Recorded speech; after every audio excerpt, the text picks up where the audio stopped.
auzu billahi min seytaani rajim bismillahi rahmaani rahim man maa ngi sant yàlla di sant ñëpp di gërëm ñëpp tamit man maa ngi tudd Mamadou Lamine Ka maa ngi jógee département Mbour di ñëw si turu élevage syndicat SNPS c'est jiite bi muy Ablaye Ka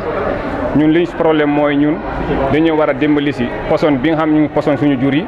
ñu ngi dimbali si tamit accident bi nga xam ne ñu ngi koy féer suñu jur yi et puis tamit mbalit bi ñuy sànni si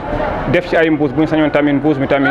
gouvernement bi dimbaluñu si mbuusi moom ñu man ñu dimbali si mbuusi moom ñu xaw ko wàññi. depuis léegi dañoo yaakaar ne poson moom dañ ko def comme fowukaay suñu jur yi fu ñu tourné ñu poson leen et puis fu ñu tourné tamit ñu féer leen say oto fekk du mujj fenn dañoo bëgg nag gouvernement bi wax si élevage mu jox leen seen gëdd ndax élevage tamit am na gëdd. et puis Sénégal bu doon élevage yaakaar naa àddina bu doon élevage ak Afrique yëpp élevage bon dara du dox fii mais nag élevage bi joxuñu leen seen gëdd ñi xam dañuy jaay soow bu dégg bëccëg problème nañ am place bu ñu jaayee meew sax amuñu ko et puis dañoo war a am place bu ñu jaayee meew am place bu ñu war a jaayee soow te ñu jàppale éleveurs yi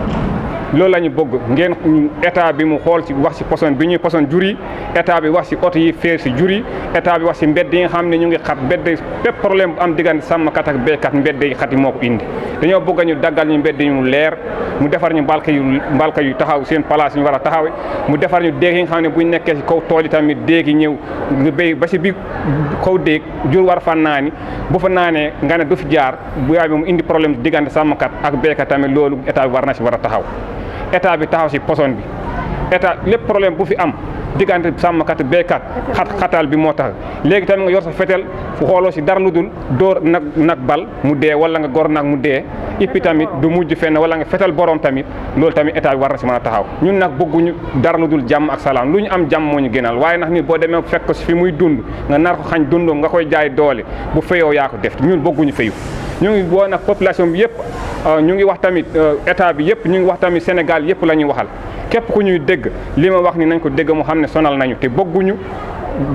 problème ñun sàmm rek jàmm lañu bëgg diggante sàmmkat ak béykat diggante bépp sénégalais jàmm lañu bëgg seen diggante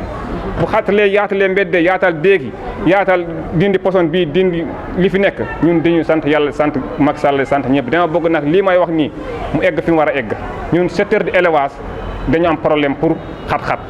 maa ngi lay siyaar ñëpp ngir baal ña